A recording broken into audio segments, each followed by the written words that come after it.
Bonjour et bienvenue sur Kansei, sur le grill technique d'une scène culturelle, puisqu'aujourd'hui il s'agit de vous montrer un dynamisme de la mairie de la Barthe-sur-Lèze.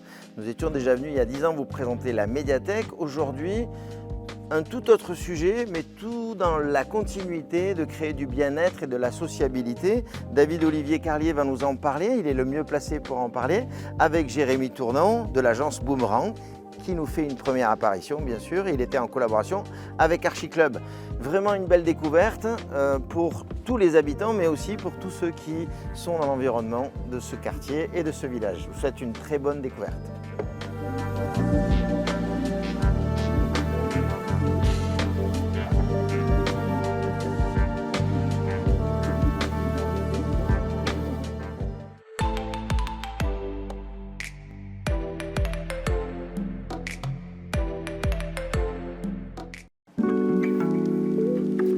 Salut David. Bonjour Stéphane.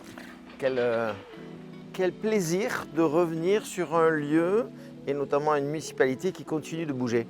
J'étais venu il y a 10 ans, je le disais, pour la médiathèque. Ouais. Tu es arrivé toi il y a En 2014, il y a 10 ans pile. 2014. C'était un petit peu un an après l'inauguration de la médiathèque. Ça veut dire que l'équipe est toujours dans la dynamisation du village. On a un slogan, c'est la Barthe change, la Barthe avance.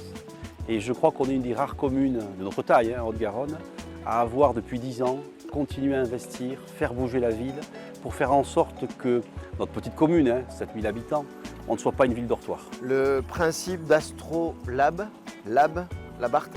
Lab, la Barthe, laboratoire, ouais, c'est ça, laboratoire culturel, lab, la Barthé, oui c'est un peu ça le jeu de mots. Et puis l'Astrolabe, c'est un instrument qui nous montre la découverte, qui nous montre les mondes nouveaux, qui nous montre l'horizon.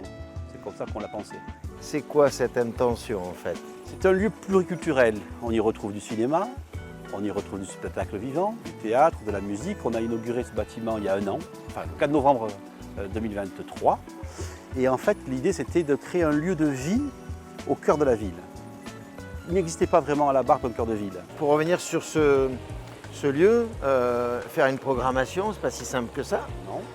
Comment on s'y prend en fait pour créer un cinéma, un centre théâtral? Alors, c'est un bâtiment de 2 salles, une salle de 230 places, une salle de 80 qui font cinéma. Et puis, on avait depuis presque 20 ans, même plus de 20 ans, le maire actuel, Yves Cadas, était à l'époque adjoint à la culture. Et donc, il avait déjà créé la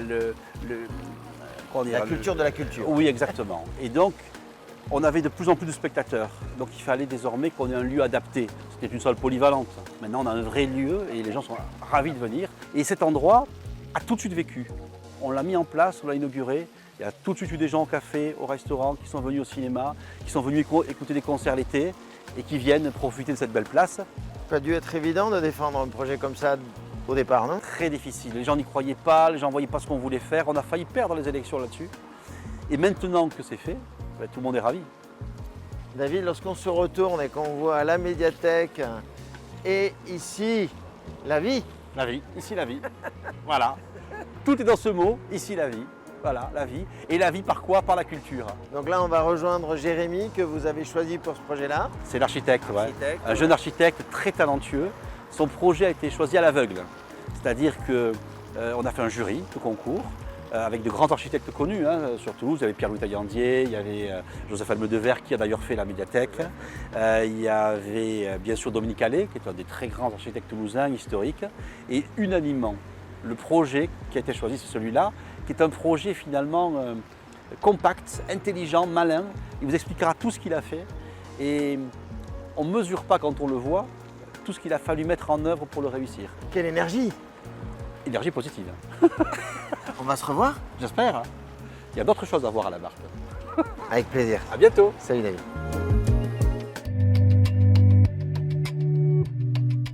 Salut Jérémy. Salut Stéphane.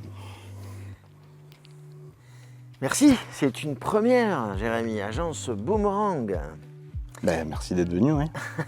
Tu es une agence de Toulouse, tu es revenu de Paris depuis combien de temps? Presque 20 ans. 20 ans que tu es là. Et donc dans ce projet-là, tu as refait un exercice que tu faisais déjà à Paris, c'est ça? Oui, pour des agences chez qui je travaillais. Et On a toujours eu beaucoup d'appétence pour faire ce genre de projet.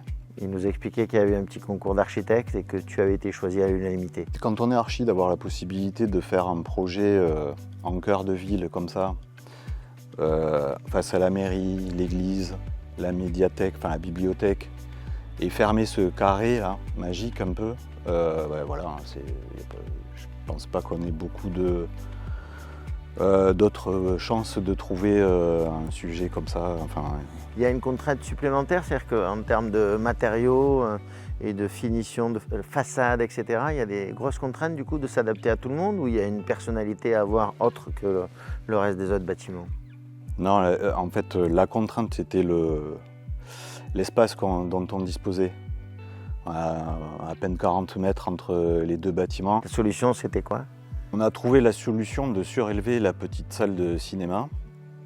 Ça permettait de créer une continuité urbaine qu'on cherchait. Et de cette contrainte, on a essayé d'en tirer quelque chose. Et on a proposé de faire un théâtre de verdure. En fait, d'offrir une troisième salle au lieu. Et en poussant le bouchon un peu plus loin, on a proposé de faire un écran extérieur. Faire dans la même salle une salle de théâtre et une salle de cinéma, il y a un paradoxe. Oui. Lequel? Eh bien, Ben, c'est toi qui en me le dis. acoustique, c'est la thèse et l'antithèse. Thèse, antithèse en termes d'acoustique. Ouais. Alors, pourquoi? Un cinéma, c'est une boîte qui doit avoir une absorption quasi intégrale. Puisque le son est diffusé par des enceintes un petit peu autour, c'est un son actif comme ça, là. Et le spectacle, c'est le contraire, c'est qu'on a une scène et il faut qu'au fond, on puisse entendre. Donc, on a besoin de la réverbération. Et donc, le jeu, c'était de trouver le bon équilibre et quelque chose de modulable aussi facilement, rapidement. Et en fait, le tour de passe-passe, c'est des rideaux, tout simplement, en fait. Tu rajoutes du rideau ou t'en enlèves? En cinéma, on rajoute du rideau, et ce rideau se cache en mode spectacle derrière le cadre de scène qui est un rideau. Alors attaquons la construction maintenant. C'est spectaculaire en fait cette construction-là, on ne s'en aperçoit pas. On est tout en béton, c'est ça, la construction? Oui. Alors qu'est-ce qui s'est passé pendant ce chantier de remarquable? La technique, c'est du prémur. Prémur, ouais. C'est-à-dire que c'est fabriqué, C'est fabriqué en usine, et c'est livré. C'est livré, et c'est du prémur qui fait là 13 mètres de haut. C'est un mur qui fait 13 mètres de haut et qui sont venus en morceaux, comme un Lego. De 2 mètres, comme un Lego.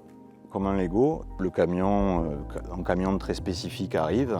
On avait une grue qui soulevait le mur et puis une autre grue mobile qui permettait de faire la bascule. Et après, on pose ces petits bouts de mur les uns après les autres là. Spectaculaire.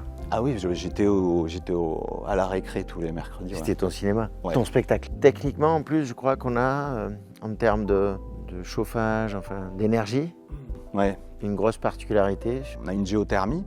Ouais. En fait, les puits sont sous le bâtiment là. Et la puissance qu'on génère est supérieure à la capacité à ce dont a besoin le bâtiment. Ouais. Et on a fait un réseau de chaleur entre ce bâtiment, la médiathèque et la mairie. Quelle est ton impression en fait? Quel est ton ressenti? Qu'est-ce que tu ressens quand tu viens dans cet ouvrage-là? C'est assez étrange parce que quand on a une gestation de 8 ans, on sait où on va arriver. Et je ne suis pas surpris parce que c'est exactement en fait, ce que je voyais. Après, ça a été une aventure pour arriver à voir exactement ça. Non, ce qui fait plaisir, c'est que on a beaucoup de retours positifs et que le cinéma fonctionne très bien. Jérémy, merci. J'espère toujours j'ai le même vœu, c'est revoir les architectes qui nous font rêver. Voilà. Effectivement, donc Jérémy a raison de le dire. la réussite d'un projet composé de, non seulement effectivement du chef d'orchestre, l'architecte, du maître d'ouvrage également, qui dans ce cas-là est rock'n'roll, et aussi de toutes ces entreprises qui œuvrent, qui techniquement font des choses juste incroyables pour permettre à des lieux de vivre. Et là, dans ce cas-là, c'est créer de la sociabilité dans un village dynamique. Voilà. Vive l'architecture, vive le design, vive les entreprises qui font tout ça. Et merci à vous tous qui suivez de plus en plus Kansai TV. À très bientôt.